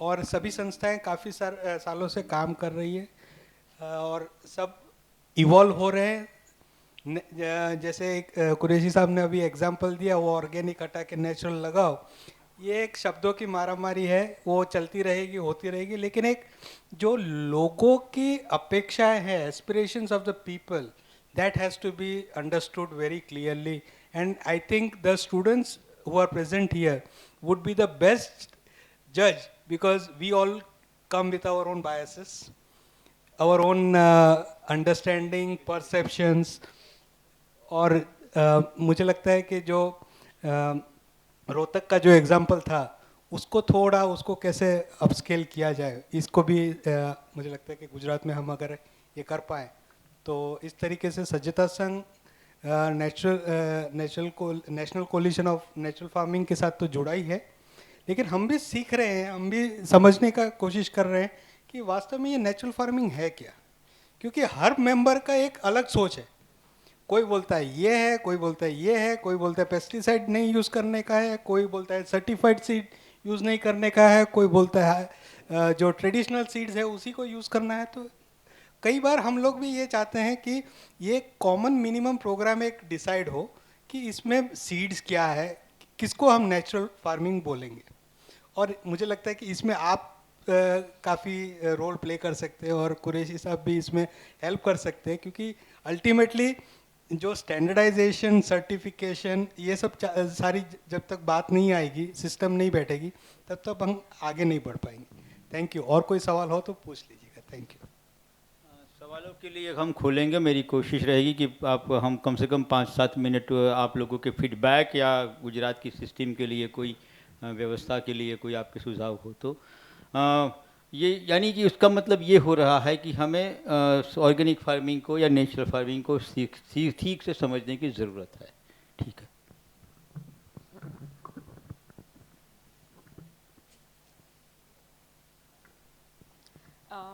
Thank you. मैं सभी की आभारी हूँ, क्योंकि आप लोगों ने जो बोला वो मैं रिपीट नहीं करना चाह रही हूँ। आपने जो एक मेंशन किया market, man power and monsoon, तो उसको मैं थोड़ा ट्विस्ट करना चाहती हूँ, और मैं उसको जेंडर दृष्टि से लाना चाहती हूँ नेचुरल फार्मिंग में और गुजरात के कॉन्टेक्स्ट में। मुझे हमेशा लगता है कि money, market, mobility, they go together and men come in the picture because of this. So wherever there is money, market and mobility, तो जो conventional quote unquote chemical farming है, वहाँ पे पैसे लगते हैं, मार्केट से लाना पड़ता है और बेचना होता है, और मोबिलिटी बाहर जाना होता है, और इसलिए हमारी महिलाएं किसान बाहर छूट जाती है। जबकि नेचुरल फार्मिंग में वो बहुत, it is very close to them, क्योंकि वो अपने ही लोकल रिसोर्सेज से कर सकती है, पैसों की बहुत ज़्यादा ज़रूरत नहीं पड़ती है। ये बात कहीं पे मुझे इसलिए कहनी है कि यहाँ पे गुजरात में इसी का महिला किसानों के साथ का सोशल कैपिटल, जिसकी हम दोपहर को बात कर रहे थे, वो काफ़ी जनरेट हुआ है। आई वोंट क्लेम कि मिशन मंगलम मतलब SRLM के थ्रू, लेकिन सिविल सोसाइटी का काफ़ी अच्छा, ऑर्गेनाइजेशंस का काफ़ी अच्छा रोल रहा है, जहाँ पे महिला मंडल्स या जो भी whatever we call them, SHGs अभी एक कॉमन नेम हो गया है, और अलग अलग स्वरूप के फेडरेशंस, विमेंस फेडरेशंस। तो I think that is a very good opportunity हमारे पास कि अगर हम वो स्वीकारें कि women farmers are close to natural farming, और उनको leadership space, not just for work of preparing bio inputs, लेकिन इनको लीडरशिप स्पेस और उनका ट्रेडिशनल नॉलेज जो है वो हमें लेना है, तो वो बहुत अच्छा सोशल कैपिटल अपने पास है। उसके फ्लिप साइड ये है कि अभी नेचुरल फार्मिंग बेस्ड प्रोडक्ट्स में भी धीरे से, अभी क्योंकि एफपीओज में भी तो रेस हो रही है, तो एफपीओ जो बन रही है वो मेन फार्मर्स की बन रही है। एंड आई एम अफ्रेड कि फेडरेशंस, एसएचजीज and federations will remain parallel to FPOs, और उसमें महिलाएं अपने सामाजिक मुद्दे कोट अनकोट की बात करती रहेगी, जबकि किसान के मुद्दे कोट अनकोट वो एफपीओज में जाएंगे जो मैन डोमिनेटेड रहेंगे। और वो भयस्थान मुझे यहाँ पे गुजरात में बहुत लग रहा है। फिर से दोहरा रही हूँ कि मौका बहुत है, लेकिन ये एक भयस्थान लग रहा है। जैसे मैंने बताया, एनजीओज काफ़ी विमेन फार्मर्स के साथ काम कर रही है। नेटवर्क भी आपने प्रमेश बताया, working group for women and land ownership, उनका भी काफ़ी पहल है जो एग्रीकल्चर लैंड उनके नाम पे हो, और प्लस उस पर सस्टेनेबल एग्रीकल्चर प्रैक्टिसेस की बात, थोड़ा सीड प्रोडक्शन की बात वो भी कर रही है। So that's an opportunity. Second, I would just say that हम वहाँ पे मतलब कुछ भी हो वहाँ पे लेबर, मतलब we don't talk about any of this presentations didn't talk about the labour part of the natural farming. तो बायो इनपुट्स जहाँ पे भी बनाने हैं वहाँ पे 75%, आई विल नॉट से कि 100%, लेकिन जहाँ पे खुद के कंजम्पशन के लिए बनाने हैं वहाँ पे मेहनत महिला करती है। तो कहीं ना कहीं हमें देखने की ज़रूरत है कि वो महिला किसान का काम हम बढ़ा रहे हैं, जबकि, और मैं नहीं कह रही हूँ कि वो एक्सेप्टेबल है, लेकिन जबकि वो बायो इनपुट सेंटर में अपग्रेड होता है, तब कहीं पे जब कमर्शियल उसको स्वरूप मिलता है, वहाँ पे कहीं पे men come in the picture to learn the technology, to deal with the market, to negotiate. तो ये कहीं पे हम कैसे उसको लिंकिंग द डॉट्स कि फेडरेशंस हैं, विमेन फार्मर्स का बेस है, सोशल कैपिटल है, एंड वी एक्नॉलेज कि हाँ उनका लेबर बढ़ रहा है, तो how do we reduce that and get them into access to technology वगैरह, वो कहीं पे करने की ज़रूरत है। और लास्ट वर्ड कि CSOs और गवर्नमेंट का बहुत अच्छा रिश्ता, एक इतिहास रहा है यहाँ पे।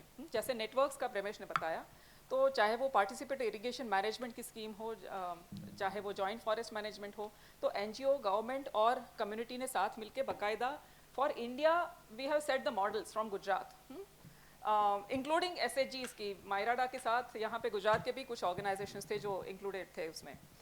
Somewhere over the period we all know कि कहीं पे काम एनसीओ से उसका अच्छा रहा है, लेकिन we are not on eye to eye basis with the government, मतलब वो कहीं पे पैरेलल चल रहा है। और मुझे आज यहाँ पे फिर से एक होप जनरेट हुई है with the academic institutions taking a step forward. I think somebody who is a very objective in nature, तो वो कहीं पे अगर हम साथ में, और कुरैशी साहब आपने जैसे बताया कि चाहे वो कमिटी के स्वरूप में, मतलब उसको हम थोड़ा सा फॉर्मलाइज कर सकें कि जहाँ पे एकेडमिक इंस्टीट्यूशंस, गवर्नमेंट डिपार्टमेंट्स और CSOs साथ में मिलके ये एजेंडा की बात करें, तो that would be very good. Thank you so much. आप में से किसी को कुछ सुझाव, कुछ सवाल? गुजरात को किस दिशा में आगे जाना चाहिए, क्या करना चाहिए, क्या नहीं करना चाहिए? हाँ प्लीज़। तो बहुत अच्छा लगा मेरे को। सबसे एक क्वेश्चन है कुरैशी सर, आपने जब बात की थी कि जब आप फार्मर्स को सर्टिफिकेशन पर फार्मर बेसिस पे देख रहे हैं, can we not look at verified sourcing area? क्या आप एरिया को नेचुरल फार्मिंग या ऑर्गेनिक घोषित करिए आपको, because certification process in India is cumbersome and it is anti small and marginal farmer अगर कहा जा सके। So can we not look at कि भाई हम गेम ही बदलें और ये बोले कि आप एरिया को सर्टिफाई करिए, जैसे नाग डिस्ट्रिक्ट, जो भी डिस्ट्रिक्ट अभी नेचुरल नांग डिस्ट्रिक्ट घोषित हुआ है, सो कैन यू नॉट से कि कोई भी प्रोड्यूस इस डिस्ट्रिक्ट से आएगा दैट इज नेचुरल फार्मिंग और organic? So may like to look at it like that, because हम लोग आंध्रा में भी ये चीज़ कोशिश कर रहे हैं, where we are looking at landscape level of transformation, and certification should not be a farmers burden, it should be an area based certification. So try to be brief please, मुझे 4:30 बजे पूरा करना है। आप सबको कुछ ना कुछ पूछना या सुझाव देना? मैं सेकेंड ये पूरे सबसे पूछना चाहती हूँ कि भाई Gujarat has already led the country in cooperative movement, क्या वो existing Amul model natural farming के लिए क्या हम यूज कर सकते? This is a question I want to leave you with कि क्या हम Amul model can be use for natural farming, because हम आंध्रा में भी ये कोशिश कर रहे हैं कि can we have a state level cooperative in natural farming. So that is Next. And third is sir कि with respect to your students, जो मैडम ने बोला है कि आप जब जैसे microbiology was one aspect, can you not look at natural farming mechanization with your students, can you not look at life stock management? So ये गैप एरियाज हैं, so maybe you may like to address दोस. एक minute, सभी questions ले लीजिए, आपको जो भी लिखना है वो लिख लीजिए, साथ में आप अंत में आपको रिस्पॉन्ड करने के लिए कहूँगा, मैं समय बचाना चाहता हूँ इसलिए. हाँ please try to be brief. हमें की बात करना है जे ये जरूरी है जे एक साथ करने का कोशिश जो ये हुआ है इसको थोड़ा सा स्ट्रेंथन कर दिया जाए. और क्योंकि कुछ एकेडमिक इंस्टीट्यूशन इरमा ये सब जो अगर ऐड होंगे तो शायद पुराना जो प्रोसेस था उसको फिर से स्ट्रेंथन मिल जाएगा. और कपिल भाई आप इस जगह से पीछे नहीं जा सकते हैं, इतना तक आप लेके आए हैं तो you can not say that I will not be there. ठीक बात है. एनीवन? या प्रचुर प्लीज.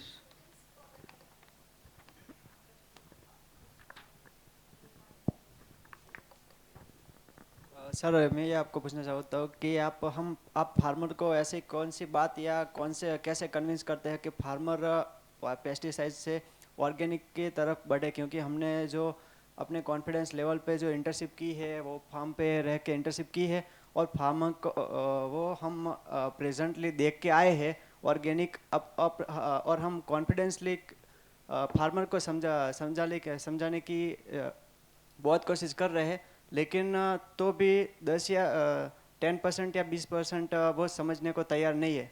उसका कॉन्फिडेंस लेवल 100% तक ले जाए, ऐसा कैसे करें? बहुत अच्छा सवाल. साथ में सवाल का जवाब ले लेंगे हम. Please Priya. Please Priya he. Okay sorry. So just 2 point थे संक्षेप में. एक तो ये जो बी वॉक प्रोग्राम की बात करी तो मैंने थोड़ा स्किल डेवलपमेंट में काम किया था, तो एक 9 to 12 के बीच में भी स्कूल्स में, सेकेंडरी स्कूल में वोकेशनल एजुकेशन इंट्रोड्यूस हुआ है, तो उसके अंदर भी अगर ऑर्गेनिक या नेचुरल फार्मिंग का इंट्रोड्यूस किया जाए तो इसमें फीडर प्रोग्राम की तरह बन सकता है वो. और दूसरा ये था कि ये प्रोडक्शन के अलावा अगर इसमें न्यूट्रिशन एंगल से लाया जाए, मिड डे मील्स और आंगनवाड़ी की तरफ से कि बच्चों के लिए ये ज़्यादा अच्छा है और उसको अगर एडवोकेट किया जाए तो शायद रिसेप्टिविटी, अभी NFHS का डेटा भी आया गुजरात में 40% बच्चे वेस्टेड हैं, तो थोड़ा पुश मिल सकता है. Good. Priya. So one aspect is about community certification, लेकिन till that happens another aspect could also be how can certification process be made less cumbersome and less expensive for individual farmers, because that is the main impediment for farmers in getting certification, and that sort of becomes the main hindrance also for them to get market. Good. It's okay. या आपके लिए भी. Anyone else? Anybody? अच्छा हाँ please.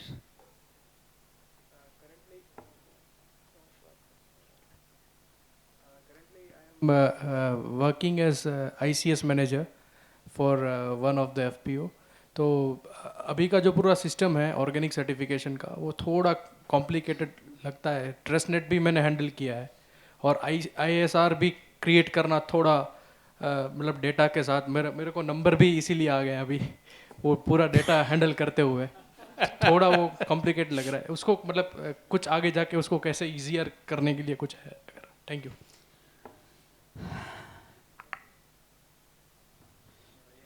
तो 1 minute बाकी है और थोड़ा एक्सटेंशन चाहिए ऑर्गेनाइज़र की तरफ से अगर इन चीज़ों को जवाब देना है तो. और मैं चाहता हूं कि इस सेशन में आप शंभू जी आप थोड़ा सा how you want to take this forward. IRMA ने और NCNF ने इस प्रोसेस को चलाया, तो गुजरात के संदर्भ में आपके दिमाग में कुछ सोच है तो आप भी सबके सामने अगर कहना चाहे तो अच्छा रहेगा. हाँ जवाब ब्रीफ में. और ये सर्टिफिकेशन वाला मुद्दा अनएंडिंग है, कोई जवाब नहीं है उसका. हाँ तो आप चाहे तो जवाब दिया जा सकता है मगर आप जानते हैं. ठीक है. देखिए मैम और भाई, आप जो इंडिविजुअल किसान सर्टिफिकेशन करता है तो एक तो उसका इलाज यही हुआ कि हमने एवरेज निकाला है कि शायद 4-5 हज़ार रुपया होता है एक केस में. तो उसमें से किसान को शायद 1300-1400 रुपया ही भरना पड़ता है, बाकी हम गवर्नमेंट से ले लेते हैं। एक है। दूसरा जो एक ये तो ठीक है, आपने जो बताया यही है कि इंडिविजुअल या ICS डॉक्यूमेंटेशन सबसे ज़्यादा हेडेक है। अभी मैं भी 1 साल से ही उसमें हूँ, इंटरेस्ट ले रहा हूँ, तो इतना डॉक्यूमेंट है कि एक व्यापारी पेढ़ी होती है ना, जो आप क्या फॉर्म होती है, ऐसा उसमें रिकॉर्ड रखना पड़ता है। आप कहाँ से सीड लाए, कहाँ से अपना जो इनपुट लाए हो, फिर हर रोज डेली क्या काम करते हो, तो उसको हम फार्म डायरी बोलते हैं। तो ऐसा पूरा प्लान रोड मैप बनाना पड़ता है। तो किसान में हर किसान नहीं, जो प्रोफेशनल है वो कर सकता है। हम उसके लिए गाइड और हेल्पलाइन शुरू किया है, एक आदमी को बिठाए। एक प्रॉब्लम ही है, ये हमें नहीं, ये हम एक्रीडेशन बाय NPOP अपेडा का है। देखिए, आपने जो नीचे से प्रश्न पूछा है कि ये ठीक है, आप 1, 2 और 3, उसमें जितना भी बांधछोड़ हुआ है, जितना भी हमने कमी रहने दी, चलो चलेगा, तो हर दिसंबर में हमारा ऑडिट होता है, वो अपेडा वाले। और आपको मुझे शर्म आती है कि पिछले दिसंबर 2020 में गोपका का एक्रीडेशन रद्द हो गया था, इसी ही वजह से। वो दिल्ली वाले जो अपेडा वाले आते हैं, वो NPOP स्टैंडर्ड जो है, वो पूरे 200 किसान है, तो 200 की फाइल में से 10% लेते हैं। तो वो निकालते हैं कि क्या लिया है, क्या नहीं देखा, रिस्क असेसमेंट कैसे किया है आपने। तो उसी वजह से हमें थोड़ा टाइट रहना पड़ता है। तो एक मतलब NPOP के जो गाइडलाइन है उसी तौर तरीके से हम करते हैं। डॉक्यूमेंटेशन ज़्यादा है, कहीं नहीं होता है तो हम सामने से ICS में भी हम करवा रहे हैं। एक दूसरा, जो इंडिविजुअल के तौर से जो ICS ग्रुप में करेगा तो बहुत पैसे कम हो जाएगा, और इसका फ़ायदा ये होगा कि ये जो मैंडेटर है वही चश्मा वाला होगा, बाकी के 99 किसान है उसको कुछ नहीं होगा। तो ICS ही करना चाहिए समझे। और बस मैं तो यही है। और फिर भी ये जो प्रोसीजर है कि कैसे हम उसको फार्मर फ्रेंडली बनाए, उसके लिए हमने अगले सेशन तक सोच लिया है कि ऑनलाइन कैसे किया जाता है। फिर जो किसान है वो ऑनलाइन फॉर्म भर ले, पैसे भी डाल दे, सिर्फ एक इंस्पेक्शन ही हमारी ओर से हो, बाकी सब ऑनलाइन जनरेट हो जाए, उसका हम तैयार कर रहे हैं और सरकार में से मंजूरी भी ले ली है। तो मतलब फार्मर फ्रेंडली कैसे। और 2-3 आपके पहले भी देवेश ने सब ने किया था सुझाव के फार्म डायरी एकदम इजी बना दीजिए, फार्म डायरी का प्रॉब्लम है, तो वो भी हम कर रहे हैं। मतलब वो थोड़ा मंजूरी लेना पड़ता है, सैंक्शन ले हो जाएगा। ये बहुत बड़ी बात नहीं है, हमारे ओर से किसानों को दिक्कत है, हमने एक मतलब टोल फ्री नंबर जैसा भी रख दिया है। कहीं भी किसी को भी प्रॉब्लम हो तो हम साथ उसमें क्या है कि ट्रेस नेट में पासवर्ड ID जो आता है ना, वो किसान के पास जाता है। तो हर किसान को वो आता नहीं है कंप्यूटर, तो उसके पास से लेके हमारा आदमी वो कर देता है। Thank you. डिजिटल इंडिया के बहुत सारे सवाल हैं। एनीवे मुझे 2-3 मिनट, सॉरी, हाँ, ये कुछ fees I am taking for conducting है। तो मुझे ये लगता है कि हमने जब शुरू किया तब पागलों की जमात के लोग कहा जाता था। सुबह में ठीक से बताया कि वो इसीलिए यहाँ पे हैं कि कुछ पागल लोग हैं। अब हमें प्रोग्रेसिव कहा जाता है, तो ये बहुत बड़ा बदलाव है सिस्टम। हाँ, पागल टू प्रोग्रेसिव, ये बिल्कुल अब मान लीजिए this is the best opportunity. जब विजय कुमार जी कह रहे थे कि क्राइसिस है, अर्जेंट क्राइसिस है, कल नहीं आज होना चाहिए, 20 साल पहले होना चाहिए था, अब हो जाना चाहिए, मैंने कहा इतना अच्छा अपॉर्चुनिटी कभी नहीं था। जब प्राइम मिनिस्टर हर 2 महीने में कहते हैं कि जैविक खेती के ऊपर जाओ, यूनिवर्सिटियाँ बन चुकी है, NGOs तैयार, यूनिवर्सिटी के स्टूडेंट्स आ रहे हैं, कंज्यूमर डिमांड है, यूनाइटेड नेशंस, FAO सभी कह रहे हैं organic, zero budget, what ever name. तो ये पूरा सिस्टम दुनिया भर का, देश का, राज्य का, किसानों तक कंज्यूमर डिमांड बहुत बदल चुका है। और भास्कर साहब ने 10 बजे सोया, 12 बजे कहा जग जाओ, हमने कहा 2 बजे जग जाओ, पूरी दुनिया तो बहुत सो रही थी। वी वेर एनोइंग एक प्रकार से हम कर रहे थे सोसाइटी को। अब आज 6 बज चुके हैं, ये सुबह आ चुकी है, ये सुबह कभी नहीं आएगी ऐसा नहीं है, ये सुबह आ चुकी है। अगर हमने इस समय पे इस अपॉर्चुनिटी को नहीं उठाया तो we would be consider really late. और कॉरपोरेट है जो आएगा और इसी अपॉर्चुनिटी को उठा के ले जाएगा, हम उसी से उसको बचा लें। ऑर्गेनिक फार्मिंग जो पैराडिम शिफ्ट जो है, कब मॉन्सेंटो भी ऑर्गेनिक मिल्क बेचना चाहता है। ये समझो, और वो गाय भी बेचेगा और गाय का चित्र भी बेचेगा, कुछ भी बेच सकता है। तो हमें ये ध्यान में रखना पड़ेगा कि ये पैराडिम शिफ्ट की तरफ हम इस चीज़ को कहाँ ले जा रहे हैं।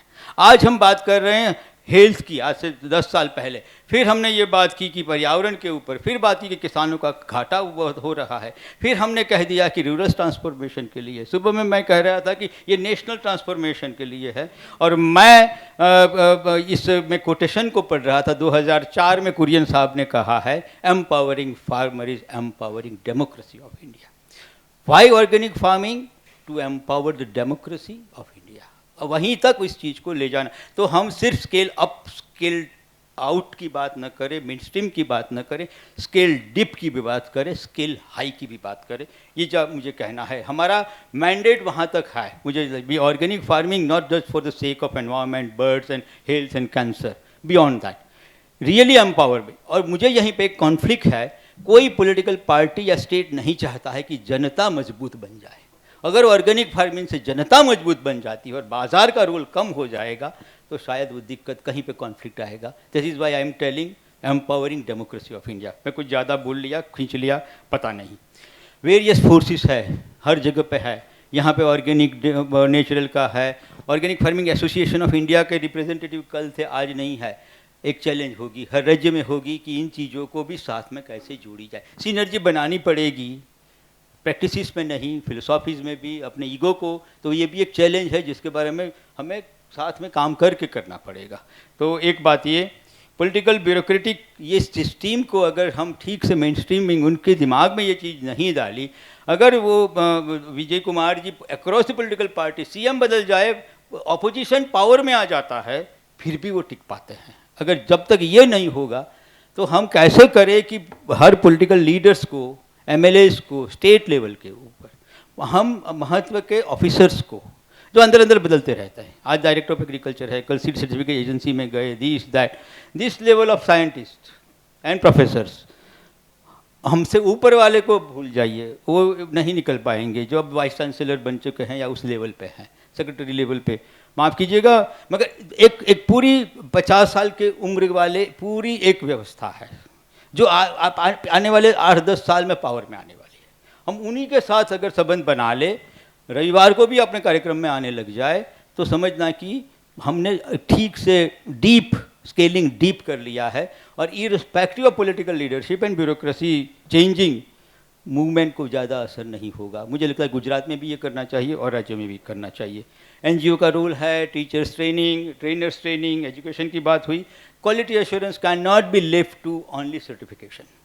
ये बहुत समझ लेना चाहिए। दुनिया भर में सर्टिफिकेशन, थर्ड पार्टी, पीजीएस के ऊपर भी अलग अलग प्रकार के क्वालिटी एश्योरेंस के कार्यक्रम हुए हैं। उस विकल्प को भी हमें खोलने पड़ेंगे। हाँ, हम तो marketing not reduce to FPOs only, quality assurance not reduce to certification only, उसके सिवा के विकल्पों के बारे में भी सोचना पड़ेगा। एक हैंड होल्डिंग का पूरा प्रोग्राम चलना चाहिए।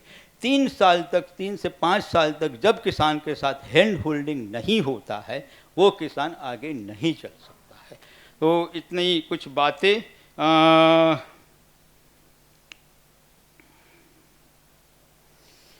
Thank you so much. कुछ 9 मिनट ज़्यादा ले लिया, प्लीज़। आपने जो सवाल पूछा था तो उसके बारे में मैं थोड़ा जवाब देना चाहूँगा आपको, कि जो एक दुविधा होती है कि किसान क्यों चेंज करें, तो वो विजय कुमार साहब ने बहुत अच्छा एग्जाम्पल दिया था कि हमेशा ये कॉन्फ्लिक्ट तो रहेगा कि मैं ऑल ऑफ अ सडन जो आज तक मैं करता आया हूँ उसमें से अगर मैं 100% 360 180 डिग्री चेंज कर रहा हूँ, तो कहीं ना कहीं उसमें रिस्क इन्वॉल्व है। तो वो रिस्क जब तक उस फैमिली को वो डेमोन्स्ट्रेट करके नहीं देखेगा, वो over a period of time वो एग्जाम्पल क्रिएट नहीं करेगा, तब तक वो शिफ्ट होना बहुत मुश्किल है। इसलिए आज मैं कहीं भी जाऊं और मैं बोलूं कि आप आज से पैंट शर्ट पहनना छोड़ दो, कुर्ता पजामा में आ जाओ, तो नहीं आओगे आप, कोई नहीं आएगा। उसके पीछे एक लॉजिक चाहिए, उसके पीछे एक रीज़न चाहिए, उसके पीछे एक समझ चाहिए, और आपको वो उसके साथ रह के वो करके दिखाना पड़ेगा, उसमें वो विश्वास जगाना पड़ेगा ताकि वो इसको अपनाए। एनसीएनएफ के साथ हम लोग पिछले अप्रैल से जुड़े हैं, मीना जी भी जानते हैं। काफ़ी डिस्कशन के बाद आज संस्थाएं तैयार हुई है नेचुरल फार्मिंग को एक्सेप्ट करने के लिए, क्योंकि अब तक करती आई है अपने अपने स्तर पे छोटा मोटा काम, जो बायोपेस्टिसाइड बनाना है, ये करना है, वो करते आए हैं। लेकिन नेचुरल फार्मिंग को एक क्या बोलते हैं उसको, उस विचार को पकड़ना, उसको अपने समझ में उतारना, इसके लिए तैयारी बताना, वो भी बहुत बड़ी बात है। मुझे लगता है कि आने वाले आदित्य के लिए सबसे ज़्यादा चैलेंज वही रहेगा। अंत में एक शब्द के बाद शंभू साहब कहेंगे। 1999 में गुजरात का पहला organic farming state level meet हमने किया था, और जीएसएफसी ने अपने मैगजीन में एक न्यूज़ के रूप में छापा था कि एक सम्मेलन हो रहा है किसानों के लिए 99 में। GSFC one of the top most chemical producers, chemical fertiliser, उसका सजीव खेती विशेषांक उसके मैगजीन का अब आया है। This is the transformation happening, ध्यान में रखिए। और वो साहब कह रहे थे कि हर ऑर्गेनिक इनपुट्स वाले अब, केमिकल इनपुट्स वाले अब ऑर्गेनिक में आ रहे हैं, because there is money. Okay, GNFC, IFFCO, Kribhco,